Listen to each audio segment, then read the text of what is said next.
आज का जो सब्जेक्ट स्टार्ट करने वाले हैं वो इन्वायरमेंटल इंजीनियरिंग का है।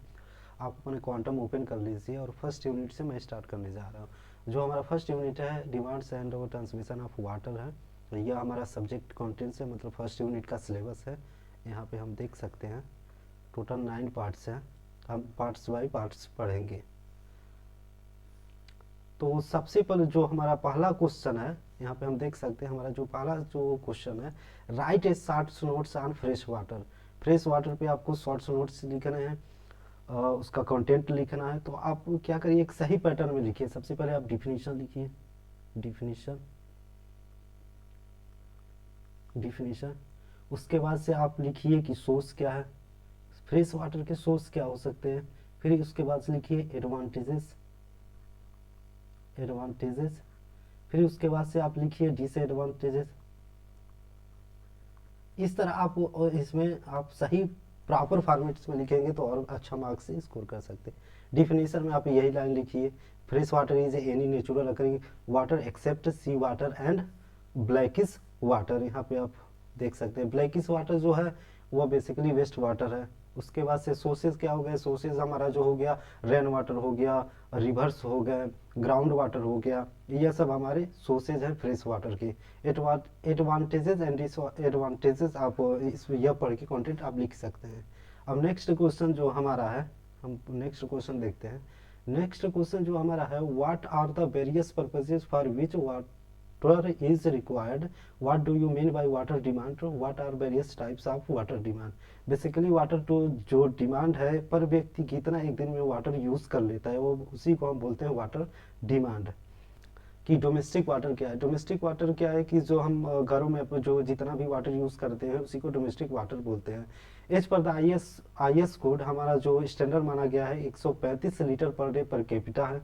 और जो डेवलप्ड कंट्रीज है वह 350 litre per day per capita, capita मतलब पर person, 350 litre water per day use कर रहा है। इंडस्ट्रियल डिमांड मतलब इंडस्ट्रियल एरिया में जो वाटर सप्लाई करते हैं उसी को इंडस्ट्रियल डिमांड बोलते हैं। इंस्टीट्यूशनल कमर्शियल डिमांड वो हो गया जो एक्सेप्ट रेसिडेंशियल बिल्डिंग के अलावा जो वाटर हम सप्लाई करते हैं उसको उसे बोलते हैं इंस्टीट्यूशनल एंड कमर्शियल डिमांड। यह जो ग्राफ आप देख सकते हैं, अगर ग्राफ आप याद कर सकते हो ठीक, नहीं याद कर रहे तो आप छोड़ देना। और जो अगला जो डिमांड है, demand for public use, demand for public use, public use के लिए जैसे sprinkling on roads, cleaning of sewage, watering of public parks. इस जगह पे जो वाटर की डिमांड जो यूज रहता है उसी को बोलते हैं demand for public use. Fire demand क्या हो गया कि फायर फाइटिंग के लिए जो वाटर की रिक्वायरमेंट होता है उसे फायर डिमांड बोलते हैं। जो हमारा अगला जो क्वेश्चन है, व्हाट आर राइट डिफरेंट फार्मूले फॉर एस्टिमेटिंग फायर डिमांड। तो क्या होता है कि एग्जैक्ट हमें नहीं पता कि किसी भी सिस्टम हम डिज़ाइन कर रहे हैं किसी भी एरिया के लिए कितना वाटर की जरूरत। एम्पेरिकल फार्मूले दिए गए हैं जो फायर फाइटिंग के लिए, मतलब फायर में कितना वाटर हमें डिज़ाइन करना है, कितने वाटर की ज़रूरत होगा उसके लिए यह फार्मूला बस्टन्स फार्मूला दिया है। Q = 566 पी पॉपुलेशन इन 1000 में रहेगा। उसके बाद क्यूसलिंग्स फार्मूला है, जॉन आर फ्रीमैन्स फार्मूला है, उसके बाद national board of fire under writers formula है। ये 4 आपका इंपेरिकल फार्मूला है। अगर 2 मार्क्स में आता है तो बस 1 या 2 आप per capita demand. What is meant by term per capita demand. तो बेसिकली जो पर कैपिटा डिमांड है वो आपका कि पर व्यक्ति कितना वाटर यूज करता है पर डे। यहाँ पे देख सकती है जो क्यू की वैल्यू है वह लीटर्स पर ईयर में है और पी पॉपुलेशन है। जब टोटल वाटर किसी भी सिस्टम में अगर सप्लाई करते हैं उसके उस एरिया के पॉपुलेशन से अगर डिवाइड कर दे तो हमें पर कैपिटा मतलब पर व्यक्ति कितना वाटर यूज कर रहा है हमें पता चल जाएगा। यह 365 डिवाइड किया है कि जो ईयर्स है वह डेज में कन्वर्ट हो गया। यह आप देख सकते हैं सब कुछ इंडियन टाउन के लिए बेसिक स्टैंडर्ड माना गया है।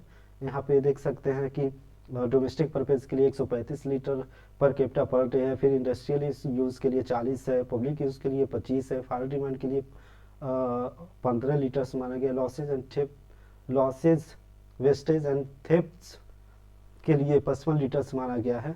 Total 270 litres per capita day माना गया है। अगला जो हमारा क्वेश्चन है basically what how would include the requirement of water in the estimation of water demand for municipal area, what is coincident drop. तो जो देखिए ये आ गया हमारा requirements of water in the estimation of water demand. कुछ हमें water demand को estimate करना है तो कुछ पैरामीटर की ज़रूरत रहता है। तो वह जो हमारा पैरामीटर है यहाँ पे देख सकते हैं water consumption rate, per capita कितनी वाटर कंज्यूम करता है, वह हमें एक पैरामीटर चाहिए। तब उसके बाद से पॉपुलेशन से मल्टीप्लाई कर देंगे तो हम टोटल उस एरिया का कितना क्वांटिटी ऑफ वाटर है हम एस्टिमेट कर पाएंगे। कई सारे वेरियस फैक्टर है जो उन पे अप्लाई होते हैं, जैसे types of demand, factors affecting the water demand, population forecasting, यह हो गया। कॉन्सिडेंट ड्राफ्ट में आप यह जो डिफिनीशन है इसमें लिखा है लिख सकते हैं, लेकिन इसका एक्चुअल जो होता है आप यह लिख सकते हैं coincident draft equal to max of daily demand plus hourly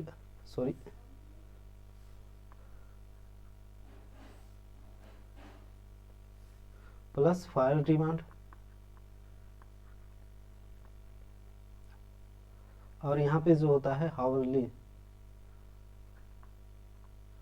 demand.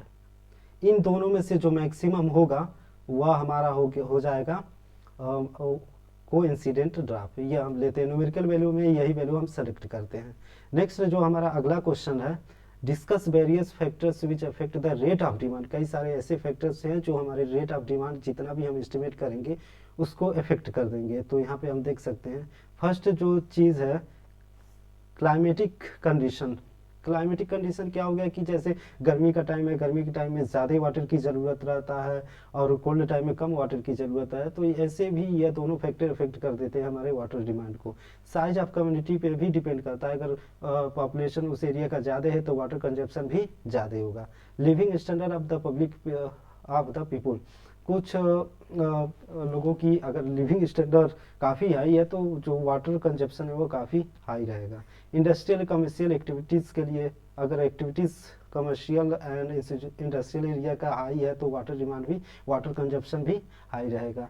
Next जो है हमारा प्रेशर डिस्ट्रीब्यूशन प्रेशर में मतलब कि अगर वाटर सप्लाई हाई वेलोसिटी से फ्लो कर रहा है, हाई प्रेशर से में है, तो कभी कभी क्या होता है टैप ओपन रहता है, तो टैप ओपन की वजह से हाई प्रेशर की वजह से क्या होता है कि वाटर कंजप्शन की रेट बढ़ जाता है और लॉसेज ऑफ वाटर भी बढ़ जाता है। सेकेंड है सिस्टम ऑफ सैनिटेशन। कुछ एरिया पे कि हम जो सिस्टम डिज़ाइन किए हैं वहाँ पे पर्याप्त वाटर मिला है, कुछ एरिया जो है वहाँ पे सिस्टम अच्छे तरीके से वाटर पहुँच भी नहीं पा रहा है, तो इस तरह से हमारा वाटर कंजप्शन पे इफेक्ट पड़ेगा, वाटर डिमांड पे इफेक्ट पड़ेगा। उसके बाद हमारा आता है कॉस्ट ऑफ वाटर मतलब अगर कॉस्ट हाई रहेगा तो वाटर क्या हो जाएगा, उसकी जो कंजप्शन है वह कम हो जाएगा। अब यहाँ पे देख सकते हैं डिस्कस द फ्लक्चुएशंस और वेरिएशन ऑफ डिमांड। यहाँ पे जो यहाँ सीजनल वेरिएशन की बात हो रहा है कि सीजनल वेरिएशन क्या होता है। तो सीजनल वेरिएशन मतलब वही पिछले क्वेश्चन में भी मैं बताया कि जैसे समर टाइम में वाटर कंजप्शन के रेट क्या है, काफ़ी हाई है, काफ़ी हाई रहता है। और जो विंटर जो डेज रहते हैं, विंटर डेज में क्या होता है कि वाटर कंजप्शन बहुत कम रहता है। तो इस तरह से हमारा सीजनल वेरिएशन ये हो गया। डेली वेरिएशन मतलब किसी पार्टिकुलर डे में काफ़ी ज़्यादा वाटर की ज़रूरत रहता है, जैसे हॉलीडेज संडेज में काफ़ी ज़्यादा पानी की ज़रूरत रहता है, कंजप्शन रेट हाई रहता है, तो इसलिए वो क्या हो गया, डेली वेरिएशन हो गया। तीसरा जो होता है हावरली वेरिएशंस। यहाँ इस हावरली वेरिएशंस में क्या होता है कि किसी पार्टिकुलर डे में, किसी पर्टिकुलर टाइम में की वाटर डिमांड सबसे अधिक रहता है। जैसे हमारा 8 PM पे हमारा वाटर डिमांड सबसे पीक पे रहता है, और रात के टाइम में, रात 12 से 4 बजे के बीच में वाटर डिमांड बहुत कम रहता है। तो इस तरह भी हावरली वेरिएशन रहता है। बेसिकली हम किसी भी सिस्टम के लिए जो वाटर डिमांड डिज़ाइन करते हैं वो हावरली वेरिएशंस के लिए डिज़ाइन करते हैं। हमारा जो पार्ट सेकेंड का क्वेश्चन है हम यह देख लेते हैं। सेकेंड जो पार्ट है यह है हमारा मेथड्स ऑफ पॉपुलेशन फोरकास्टिंग। अब पर्टिकुलर एरिया के लिए हमें वाटर डिमांड डिज़ाइन करना है, तो हम पॉपुलेशन फोरकास्टिंग यूज़ करेंगे कि हमें फ्यूचर पॉपुलेशन कितना होगा, फिर उसके बेसिस पे हम वाटर डिमांड डिज़ाइन करेंगे। तो यह हमारा हो गया। इसमें कई सारे न्यूमेरिकल मेथड हैं, आपके ग्राफिकल मेथड हैं, यहाँ पे देख सकते हैं। फर्स्ट जो मेथड है मैथमेटिकल मेथड, इसमें क्या है अरिथमेटिकल इंक्रीज मेथड है। इसमें क्या है कि जो रेट ऑफ पॉपुलेशन माना गया है वो कांस्टेंट है, रेट ऑफ पॉपुलेशन कांस्टेंट है। यह हमारा फार्मूला हो गया P N equal to P plus N X bar X. N क्या हो गया हमारा नंबर ऑफ डिकेट्स हो गया, एक्स बार जो हो गया हमारा एवरेज ऑफ इंक्रीज पॉपुलेशन हो गया। हम जब न्यूमेरिकल करेंगे तो अच्छे तरीके से समझेंगे। दूसरा है जियोमेट्रिक इंक्रीज मेथड। इसमें क्या है कि percentage increase of population constant रहता है, और यह जो फार्मूला यहाँ पे यह देख सकते हैं P N equal to P one plus I C upon 100 के पावर एन। यह बेसिकली कंपाउंड वाला कंपाउंड अमाउंट वाला फार्मूले के टाइप है, वही है। यहाँ से हम पॉपुलेशन बता सकते हैं कि कितने किसी पर्टिकुलर ईयर में। उसके बाद जो हमारा होता है तीसरा है इंक्रीमेंटल इंक्रीज मेथड। इसमें क्या है कि यह दो मेथड्स के इम्प्रूवमेंट मेथड्स हैं। यहाँ पे यह हमारा फार्मूला यहाँ पे आप देख सकते हैं। इस फार्मूले से हम यूज़ करके हम पॉपुलेशन फोरकास्टिंग करेंगे, बताएंगे कि क्या होगा। तो अब नेक्स्ट जो है ग्राफिकल मेथड। ग्राफिकल मेथड में क्या होता है कि कुछ पास्ट डाटा रहते हैं, पास्ट डाटा के बेसिस पे हम क्या करते हैं, हम ग्राफ डिज़ाइन करते हैं। ग्राफ अगर एक बार डिज़ाइन हो गया, मतलब जो भी कर्व हमने डिज़ाइन कर लिया, बेसिकली जो ग्राफ हम डिज़ाइन करते हैं हॉरिजॉन्टल जो हॉरिजॉन्टल एक्सिस रहता है वो डेज या ईयर्स में रहता है, वर्टिकल एक्सिस जो रहता है वो पॉपुलेशन रहता है। और जो भी डाटा रहेगा उस डाटा से हम क्या करेंगे, एक ग्राफ को बनाएंगे, उस ग्राफ को फिर एक्सटेंड कर देंगे एक पर्टिकुलर ईयर पे, उस ईयर पे हम पॉपुलेशन फाइंड कर लेंगे कितना होगा। तो यह हमारा ग्राफिकल मेथड हो गया।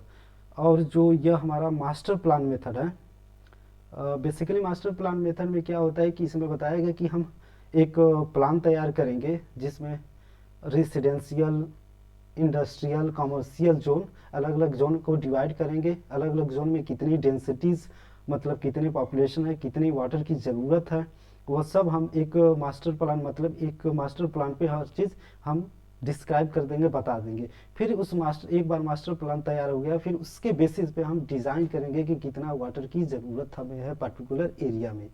तो यह हमारा हो गया। अगला जो क्वेश्चन है draw and discuss the logistic curve for population growth. हम नेक्स्ट वीडियो लेक्चर में देखेंगे इसके बारे में, और डेरिवेशन भी देखेंगे, न्यूमेरिकल भी देखेंगे, अगले क्वेश्चन जो भी कुछ है। Thank you so much.